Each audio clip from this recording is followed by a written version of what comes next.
હા વિદ્યાર્થી મિત્રો, હા નમસ્કાર, ઓમ શાંતિ.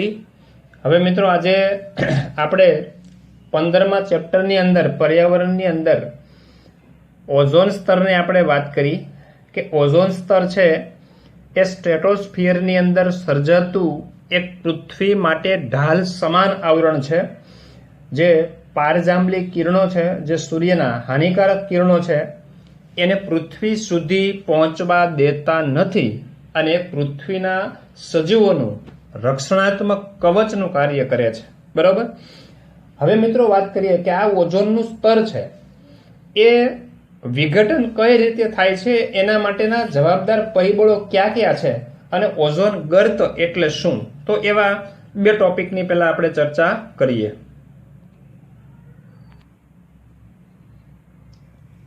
હા મિત્રો, તો પ્રશ્ન છે બીજો કે ઓઝોન સ્તર વિઘટન માટેનું મુખ્ય પરિબળો કયા કયા છે. તો ઓઝોન સ્તરના વિઘટન માટેનું મુખ્ય પરિબળ જણાવો.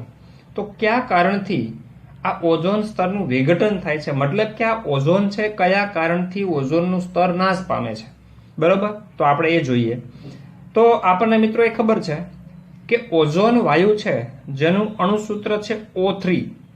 ઓક્સિજન વાયુ પર પારજાંબલી અલ્ટ્રાવાયોલેટ કિરણો પડે એટલે ઓક્સિજનના પરમાણુ છૂટા પડે. ઓક્સિજનનો એક પરમાણુ ઓક્સિજનના એક અણુ સાથે જોડાય અને ઓઝોન બને છે. એટલે ઓઝોન છે એ પૃથ્વી પરની ઢાલ છે, પારજાંબલી કિરણો માટે રક્ષણાત્મક કવચ છે. તો એને વિઘટન કરવા માટે જો એ નાશ પામે તો મિત્રો પૃથ્વી પરના સજીવોને, માનવ સહિતના સજીવો, વનસ્પતિ પ્રાણીઓને નુકસાન થઈ શકે છે. બરાબર. તો એ નાશ થવા માટે અત્યારના સમયમાં કયા કયા પરિબળો જવાબદાર છે, તો કે 1980 થી વાતાવરણમાં ઓઝોનની માત્રામાં ઝડપથી ઘટાડો થઈ રહ્યો છે. 1980 થી મિત્રો, એટલે લગભગ 40 વર્ષ પહેલાની વાત છે. કારણ કે દિન પ્રતિદિન ઇન્ડસ્ટ્રીઓ, કેમિકલ, રસાયણો, એવા ઝેરી વાયુઓ છે, બરાબર છે, આ બધું જેમ જેમ વધતું ગયું એમ વાતાવરણની આવા પ્રદૂષિત વાયુઓ છે વધારે વધારે ભળતા ગયા, જે ઓઝોન માટે આજે એક ખતરો એટલે કે ખતરો થઈને ઊભો છે, ઓઝોનનું વિઘટન થવા માટેનું કારણ ગણવામાં આવે છે. તો ક્લોરોફ્લોરોકાર્બન, જેને CFC કહેવામાં આવે છે, ક્લોરોફ્લોરોકાર્બન, પૂર્ણ નામ પણ યાદ રાખજો મિત્રો, જેવા માનવ સંશ્લેષિત રસાયણો તેનો મુખ્ય પરિબળ ગણવામાં આવે છે. એટલે ઓઝોનના નાશ માટે આ ક્લોરોફ્લોરોકાર્બન એટલે કે CFC એ મિત્રો આ વાયુ છે, એને મુખ્ય જવાબદાર પરિબળ ગણવામાં આવે છે. હવે આ CFC નો ઉપયોગ ક્યાં થાય, તો કે રેફ્રિજરેટર તેમજ અગ્નિશામક એટલે કે ફાયર જે એક્સટિંગ્યુશર કહેવાય, ફાયર એક્સટિંગ્યુશર એટલે કે અગ્નિશામક તરીકે થાય છે. તો આ જે રેફ્રિજરેટરની અંદર વાયુ વપરાય છે મિત્રો, CFC, એનો હાલમાં એટલો બધો ઉપયોગ થઈ રહ્યો છે, બરોબર, કે આવા જે સાધનો છે, ઇલેક્ટ્રિકથી ચાલતા સાધનો છે, એ બનાવવા માટે ઉપયોગ થાય અને જ્યારે એ નષ્ટ પામે છે, વેસ્ટેજ થાય છે, લીકેજ થાય છે, ત્યારે એમાંથી આવો ઝેરી વાયુ છે CFC એ વાતાવરણમાં ભળે અને ઓઝોન સુધી પહોંચે અને ઓઝોનના અણુઓ છે O3 એનું વિઘટન કરી નાખે છે. આગળ વાત કરીએ. 1987માં સંયુક્ત રાષ્ટ્ર પર્યાવરણ કાર્યક્રમ એટલે કે યુનેપ, એનું પૂર્ણ નામ છે યુનાઇટેડ નેશન એન્વાયરમેન્ટલ પ્રોગ્રામ, આ પણ પૂર્ણ નામ મિત્રો યાદ રાખવાનું છે, યુનેપ ના સર્વાનુમતે નક્કી કરવામાં આવ્યું કે CFC નું ઉત્પાદનને 1986ના સ્તર પર જ સીમિત રાખવામાં આવે છે. એટલે કે આ યુનેપના કાર્યક્રમની અંદર એવું સર્વાનુમતે નક્કી કરવામાં આવ્યું કે ભાઈ બધા દેશો હોય તો એ બધા દેશોના જે પર્યાવરણને લગતા જે મંત્રીઓ હોય છે, બરોબર, એની એક કમિટી મેમ્બર બધા ભેગા થાય છે અને એની એક આખી મીટિંગ યોજાય છે પર્યાવરણના સંદર્ભ માટે, વૈશ્વિક પર્યાવરણના હેતુ માટેની ચર્ચા કરવા માટે. તો એમાં નક્કી કરવામાં આવ્યું એમ કે ભાઈ CFC નું ઉત્પાદન છે એ 1986ના સ્તર પર સીમિત રાખવામાં આવે. એટલે કે 1986ની અંદરના દાયકાની અંદર જે પ્રમાણ હોય, હા, તો એથી પછી વધવું નહીં જોઈએ, બરાબર છે. એટલે કે હવે દરેક દેશોમાં જે ઉદ્યોગકારો છે, બરાબર છે, રેફ્રિજરેટર બનાવતી જે કંપનીઓ છે એ બનાવવા માટે, બરાબર છે, તો આવા વાયુઓનો ઉપયોગ ઓછો કરે એટલો ફાયદાકારક છે. કારણ કે આખા દેશની અંદર મતલબ કે દુનિયાના બધા જ દેશો જો આની કાળજી રાખે તો જ તે સર્વે સર્વા આ જે પ્રોબ્લેમ છે એ સિદ્ધ કરી શકાય. કોઈ એક કે બે દિવસ આખા બે દેશ હોય આખા વિશ્વના એ આની અંદર સહભાગી થાય તો આ કાર્યક્રમ સફળ થાય નહીં.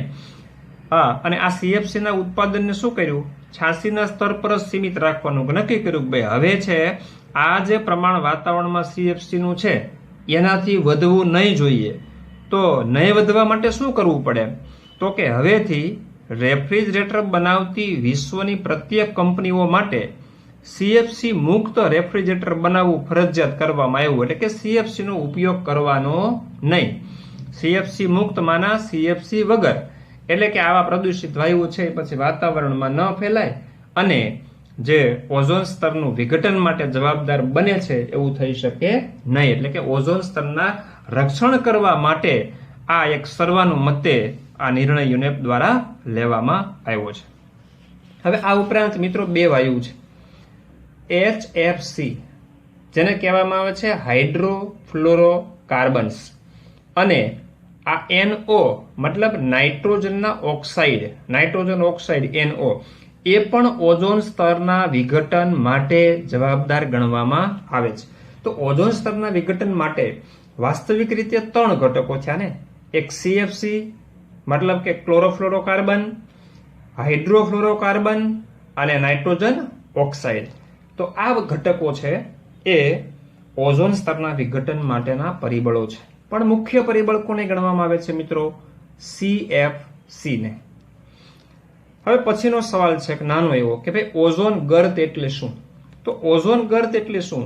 તો કે જે ઓઝોન સ્તર છે, તો ઓઝોન સ્તરમાં મોટા પ્રમાણમાં ઘટાડાની જે ઘટના બને એને ઓઝોન ગર્ત કહેવાય. બરાબર છે. હવે આપણે એક એક્ઝામ્પલ દ્વારા સમજીએ. હવે મિત્રો સમજી લો, સ્ટ્રેટોસ્ફિયરમાં આવેલું આ આખું ઓઝોન સ્તર છે, બરાબર. અહીંયાથી આટલી જાડાઈનું આ ઓઝોન સ્તર છે, બરાબર. હવે દરેક સ્થાને ઓઝોન સ્તરની જાડાઈ એક સરખી હોય એવું જરૂરી નથી. હવે આવા જે ઝેરી વાયુઓ છે એ ઝેરી વાયુઓ છે આ ઓઝોન સ્તર ઉપર આવતા જાય છે. એટલે એ વાયુઓ છે આ ઓઝોનમાંના O3 સાથે પ્રક્રિયા કરે એટલે ઓઝોનનું વિઘટન કરી નાખે. ઓઝોનનું વિઘટન કરે એટલે થાય શું? હવે પૃથ્વીની સપાટી છે, સમજો. અહીંથી જે ઝેરી વાયુઓ રસાયણો ઉત્પન્ન થતા જાય છે એ જ્યારે ઓઝોન સાથે પ્રક્રિયા કરે ત્યારે ઓઝોનનું વિખંડન થઈ જાય, ઓઝોન વિઘટન થઈ જાય. એટલે થાય શું? હવે આ જગ્યાએ માનો કે ઓઝોનનું સ્તર આટલું હોવું જોઈએ રાબેતા મુજબ, પણ અહીંથી આટલો ભાગ છે એ ઓઝોનનું ઓછો થઈ ગયો. આ ઓઝોન સ્તર અહીંથી આટલું ઘસાઈ ગયું, બરાબર છે. એટલે કે ઓઝોનનું વિઘટન થઈ ગયું અને અહીંયા આ ખાંચ પડી ગઈ, ઘટી ગયું. એટલે આને કહેવામાં આવે છે ઓઝોન ગર્ત કહેવામાં આવે છે. આને કહેવામાં આવે છે ઓઝોન ગર્ત. તો ઓઝોન ગર્તની આપણે વ્યાખ્યા શું આપી કે ઓઝોન સ્તરમાં મોટા પ્રમાણમાં ઘટાડો થાય છે. અહીંયા જોજો, આ સ્તર છે જાડું હતું, બરાબર, આટલી જાડાઈનું હતું, એને બદલે હવે અહીંયાથી આટલી જાડાઈનું થયું, તો આટલું છે ઘટાડો થયો. તો ઓઝોન સ્તરમાં જે ઘટાડો થાય છે મિત્રો, એ ઘટાડાને ઓઝોન ગર્ત કહેવામાં આવે છે. શું કહેવામાં આવે છે? ઓઝોન ગર્ત. ઓકે મિત્રો. ત્યાર પછી મિત્રો નવા ટોપિક ઉપર જઈએ. તો પછીનો ટોપિક છે કચરાનું પ્રબંધન, the garbage managing the garbage we produce. એટલે કે આપણે જે કચરો રોજિંદા જીવનમાં ઉપયોગ કરીએ છીએ, બરાબર, ઉત્પાદન કરીએ છીએ કચરાનું, તો એનું મેનેજમેન્ટ કઈ રીતે કરવામાં આવે છે, બરોબર. હવે કચરો કોને કહેવાય? તો કે આપણા રોજિંદા વ્યવહારની અંદર અનૈચ્છિક અને બિન ઉપયોગી વધારાની વસ્તુઓ જે ઘરમાંથી નીકળે છે, નકામી વસ્તુ નીકળે છે, રદ્દી વસ્તુઓ નીકળે છે, એ બધી વસ્તુઓને કચરો કહેવાય છે, બરાબર. હવે આ કચરાનું વ્યવસ્થાપન કઈ રીતે થાય છે, બરાબર.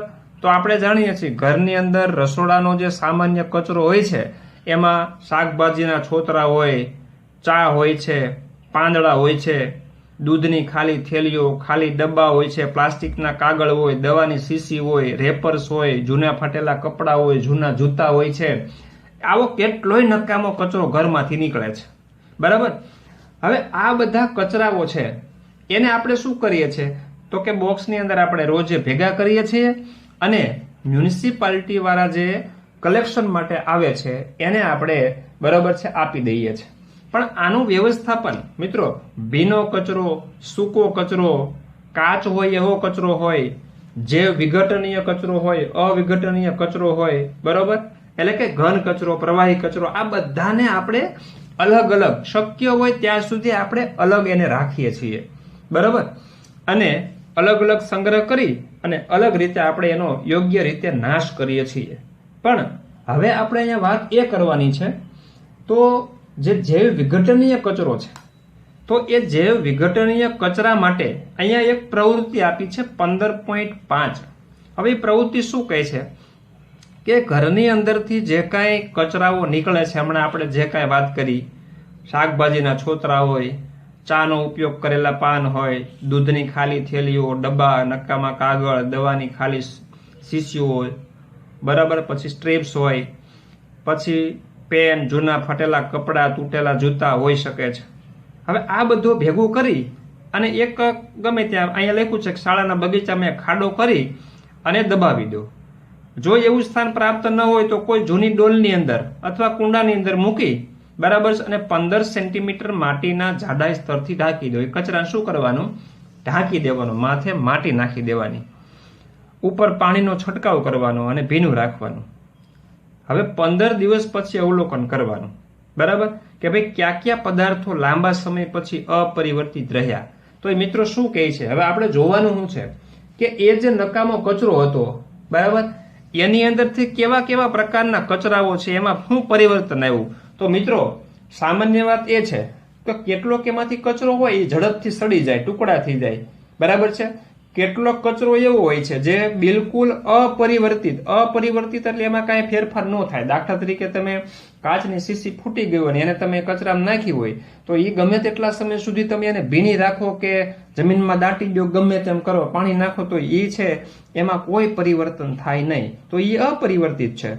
અને શાકભાજીના છાલોતરા છે, ફળો છે, બરાબર, આવા બધા ઘટકો છે એ તરત જ સડી જાય છે, પરિવર્તન થઈ જાય છે, બરાબર. કેટલાક ઝડપથી પરિવર્તન થાય અને કેટલાક ઝડપથી પરિવર્તન થતા નથી. ઓકે, તો હવે આ બધા જે નકામા કચરા નીકળે છે, બરાબર, તો એમાંથી પરિવર્તન થાય છે કે પરિવર્તન નથી થતું, એને આધારે મિત્રો આપણે એક ટોપિકની ચર્ચા કરીએ. તો આપણો નવો પ્રશ્ન છે, બરાબર, કે ભાઈ નકામા કચરાના પ્રકારો કેટલા અને કયા કયા પ્રકારના નકામા કચરાઓ નીકળે છે, બરાબર, તો એની આપણે ચર્ચા કરીએ. હા, તો મિત્રો નવો આપણો પ્રશ્ન છે, નકામા કચરાના પ્રકારો વર્ણવો.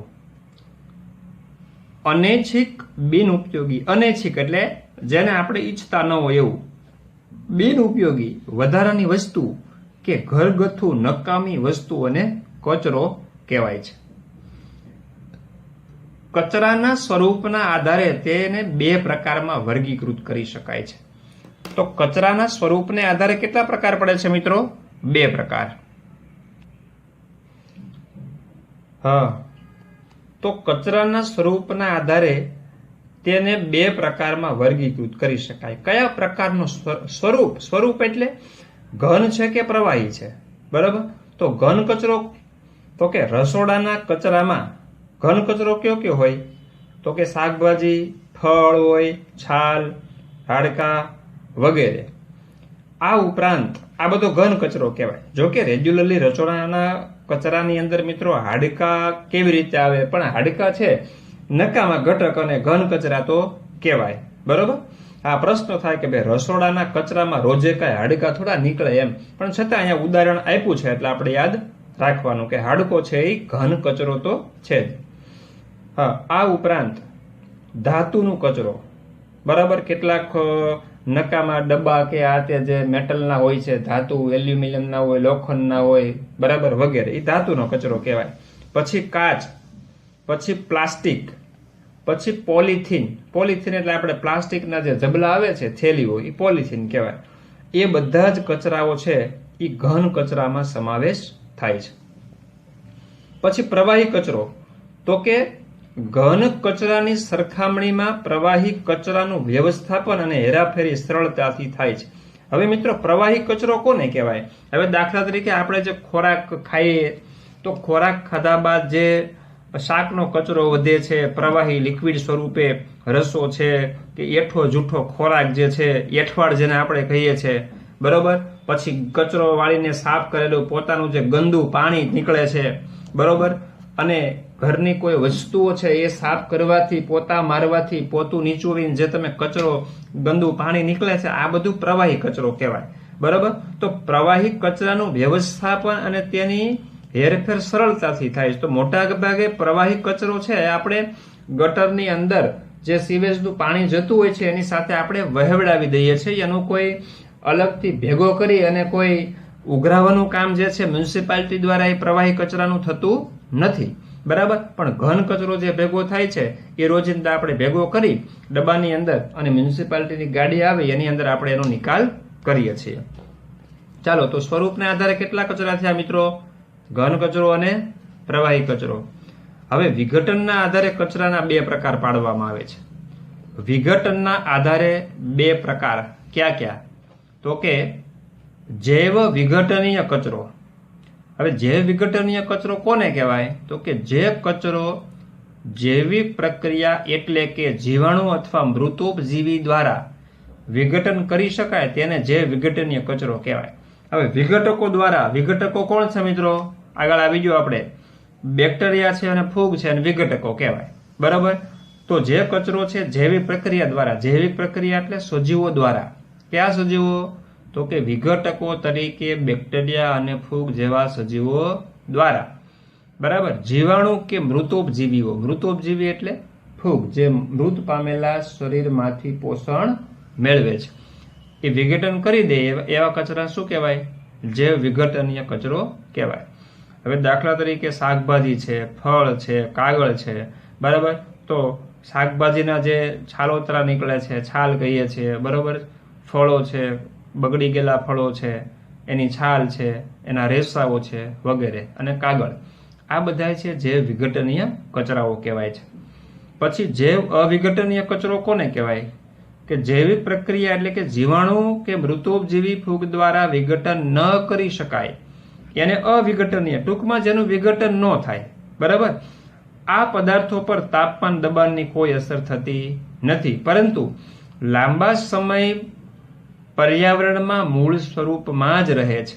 એટલે કે લાંબો સમય થાય છતાં ઘણા સમય પછી પણ એ પોતાના મૂળ સ્વરૂપમાં જ રહે છે. હવે દાખલા તરીકે ખ્યાલ છે મિત્રો, બહુ સિમ્પલ છે. કાચ હોય તો કાચ તૂટી જાય અને એને જમીનની અંદર દાટી દેવામાં આવે તો ગમે તેટલા દબાણ કે તાપમાનની અસર પણ ન થાય અને લાંબા સમય સુધી મૂળ સ્વરૂપમાં જ રહે છે. મતલબ કે એનું વિઘટન થતું નથી. કાચ છે, પ્લાસ્ટિક છે, પોલિથીન છે, તો આ બધી વસ્તુઓ છે મિત્રો, આ બધા કચરા નીકળે છે જૈવ અવિઘટનીય કચરા કહેવામાં આવે છે. તો આ વાત થઈ મિત્રો નકામા કચરાઓના પ્રકારની. હવે મિત્રો નવા પ્રશ્ન તરફ જઈએ કે શા માટે કેટલાક પદાર્થો જૈવ વિઘટનીય હોય છે અને કેટલાક પદાર્થો જૈવ અવિઘટનીય હોય છે. હવે જૈવ વિઘટનીય એટલે શું? જેનું સૂક્ષ્મ જીવો દ્વારા એટલે કે બેક્ટેરિયા દ્વારા, ફૂગ દ્વારા વિઘટન થાય એને શું કહેવાય? વિઘટનીય પદાર્થો કહેવાય. અને જેનું કોઈ વિઘટકો દ્વારા વિઘટન ન થાય એને જૈવ અવિઘટનીય કહેવાય. તો શા માટે જૈવ વિઘટનીય હોય કેટલાક પદાર્થો અને શા માટે જૈવ અવિઘટનીય હોય? તો જવાબ છે, બહુ સિમ્પલ પ્રશ્ન છે મિત્રો, કે કેટલાક પદાર્થો જેવા કે કાગળ, શાકભાજીની છાલ વગેરે, શાકભાજીની છાલ અને કાગળ કેવા પદાર્થો છે મિત્રો? જૈવ વિઘટનીય પદાર્થો છે. ઓકે.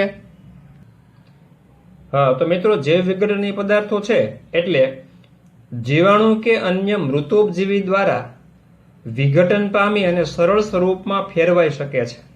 બરોબર. તે કુદરતી પદાર્થો હોવાને કારણે જૈવ વિઘટનીય છે, કારણ કે એ કુદરતી છે.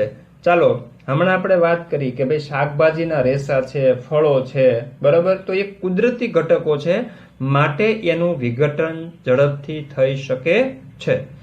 અને કેટલાક પદાર્થો જેવા કે પ્લાસ્ટિક, પોલિથીન, આ સૂક્ષ્મ જીવોની પ્રવૃત્તિ વડે વિઘટન પામતા નથી કારણ કે તે સંશ્લેષિત પદાર્થો હોવાને કારણે જૈવ અવિઘટનીય છે. સંશ્લેષિત માનાએ રસાયણો દ્વારા, કેટલાક કેમિકલમાં, ફેક્ટરીઓ દ્વારા બરાબર આવા ઘટકો બને છે, માનવ નિર્મિત પદાર્થો છે, એટલે એ જૈવ અવિઘટનીય છે.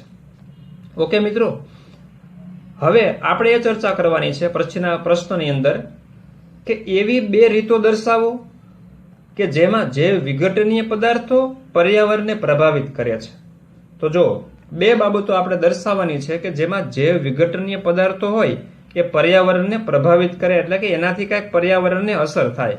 તો મિત્રો પહેલી બાબત એ છે કે જૈવ વિઘટનીય પદાર્થો સૂક્ષ્મ જીવોની પ્રવૃત્તિ વડે વિઘટન પામી અને સરળ દ્રવ્યો પર્યાવરણમાં મુક્ત કરે છે. એટલે કે કોઈ સડી ગયેલા પદાર્થો છે, શાકભાજીના ફળો, કા તે જમીનની અંદર બધા દટાઈ ગયેલા છે, માટી ઉપર આવી જાય છે, પાણી છાંટવામાં આવે છે, એટલે એનું વિઘટન થઈ જાય, સરળ દ્રવ્યોમાં પર્યાવરણમાં મુક્ત કરે છે, એટલે જમીનમાં પાછા ભળી જાય. હવે આ જે સરળ ઘટકો છે જમીનમાં ભળી ગયા છે એ અન્ય સજીવોના જીવનને ટકાવી રાખવા માટે ઉપયોગમાં આવે છે. એટલે કે જે સેન્દ્રિય પદાર્થો બની ગયા જમીનની અંદર, સરળ પદાર્થો બની ગયા, ક્ષારમાં રૂપાંતર થઈ ગયું, એ વનસ્પતિ દ્વારા પાછા શોષાશે અને વનસ્પતિના જીવન માટે ઉપયોગી બનશે. બરાબર, તો બીજા સજીવના જીવન માટે ઉપયોગી બને છે. તો એ પર્યાવરણને અસર થઈ કે નહીં? ઓકે. અને બીજી બાબત શું? વિઘટન દરમિયાન મુક્ત થતા કેટલાક વાયુઓ બરાબર છે વાતાવરણને પ્રદૂષિત કરે છે. દાખલા તરીકે મિત્રો CO2 વાયુ, બરાબર, એમોનિયા, આવા બધા વાયુઓ છે બરાબર, એ વાતાવરણની અંદર ઉત્પન્ન થાય છે, એટલે કે વાતાવરણને પ્રદૂષિત કરે છે. તો આ બે બાબતો. ચાલો એવો જ એક બીજો સવાલ જોઈએ. એવી બે રીતો દર્શાવો કે જેમાં અવિઘટનીય પદાર્થો પર્યાવરણને પ્રભાવિત કરતા હોય. તો ઉપરના પ્રશ્નમાં આપણે બરાબર જૈવ વિઘટનીય પદાર્થોની અસર જોઈ. હવે જૈવ અવિઘટનીય પદાર્થો, તો કે પેસ્ટિસાઇડ. પેસ્ટિસાઇડ એટલે કીટનાશકો. મિત્રો જંતુનાશક દવા કહીએ ને, જંતુનાશક. ખેતરના પાકોમાં કોઈ રોગ આવે એટલે ખેડૂતો દવા છાંટે, એ દવાને જંતુનાશક દવા કહેવાય, જેનાથી બધા રોગકારક કીટકો હોય બધા નાશ પામે. એને અંગ્રેજીમાં પેસ્ટિસાઇડ કહેવાય. બરાબર છે. જે જૈવ અવિઘટનીય પદાર્થો છે જે ભૂમિ અને પાણીનું પ્રદૂષણ કરે છે. હવે દવા છે એ છાંટવામાં આવે જમીન ઉપર, બરાબર, છોડ ઉપર છાંટો એટલે કેટલીક દવા તો જમીન ઉપર પડે, પાણીમાં મિક્સ થાય તો જમીનને બગાડે, પ્રદૂષિત કરે, અને સાથે પાણીને પણ પ્રદૂષિત કરે છે. તે સજીવમાં જૈવિક વિશાલન પ્રેરે છે. એટલે કે આ જે પેસ્ટિસાઇડ દવાઓ હોય જમીનની અંદર જાય છે, પાણીમાં જાય છે, ત્યાંથી વનસ્પતિ દ્વારા શોષણ થાય છે અને વનસ્પતિની અંદર દાખલ થાય અને ક્રમશઃ વનસ્પતિમાં પછી દરેક ઉચ્ચ કક્ષાના સજીવોમાં એનું જૈવિક વિશાલન થતું જાય. માનાકી એનું પ્રમાણ છે, અવિઘટનીય પદાર્થોનું પ્રમાણ દરેક પોષક સ્તરે મિત્રો વધતું જાય છે. આપણે આખી ટૂંકનોંધ ભણી ગયા જૈવિક વિશાલનની. બરાબર. તો જૈવિક અવિઘટનીય પદાર્થ છે પર્યાવરણમાં સજીવોની અંદર જૈવિક વિશાલન પ્રેરે છે. અને બીજી ઘટના કઈ? તો કે જૈવ અવિઘટનીય પદાર્થો નિવસન તંત્રના કાર્યો જેવા કે ઉર્જા અને દ્રવ્યોના વહનને અવરોધે છે, કારણ કે એનું પુનઃચક્રણ થતું નથી.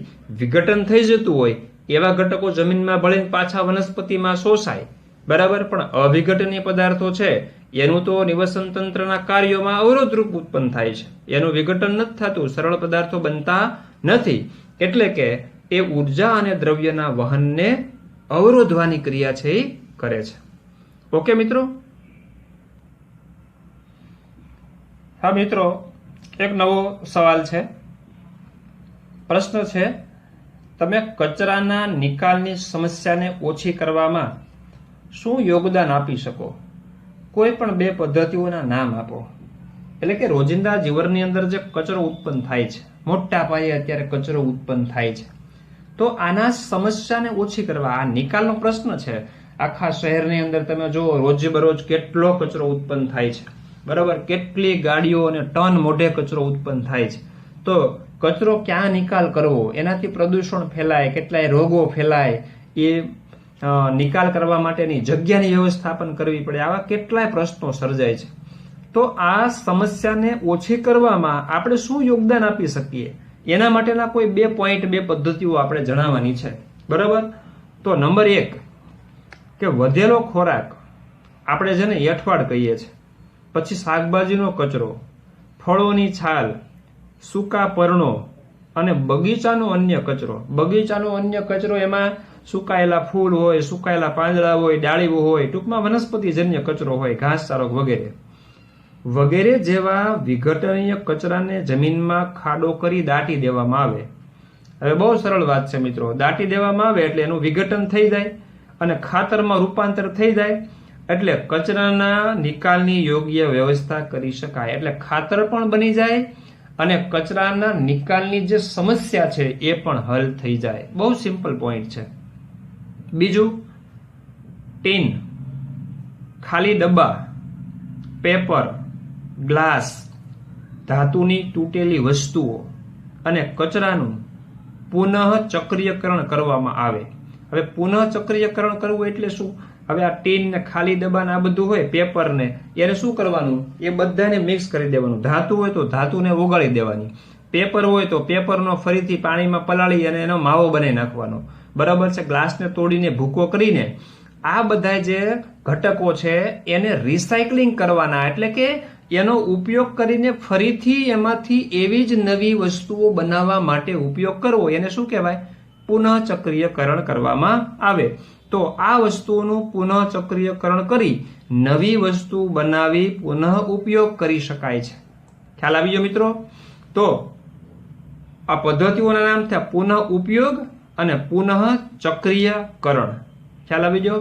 તો બહુ સિમ્પલ વાત છે કે ભાઈ કચરાના યોગ્ય નિકાલ માટે આવી રીતે જો કચરાનું વ્યવસ્થાપન કરવામાં આવે, બરાબર, તો કચરાનો નિકાલ પણ થઈ શકે અને રિસાયકલિંગ એટલે કે પુનઃ ઉપયોગ પણ કરી શકાય છે. હા વિદ્યાર્થી મિત્રો, તો આજના લેક્ચરમાં બસ આટલું જ તે. ઘણા નાના નાના પ્રશ્ન હતા, બરાબર છે, એટલે થોડા વધુ પ્રશ્ન આપણે જોયા છે, બરાબર છે. તો નેક્સ્ટ લેક્ચરની અંદર બીજા પ્રશ્નોની ચર્ચા કરશું. ઓમ શાંતિ.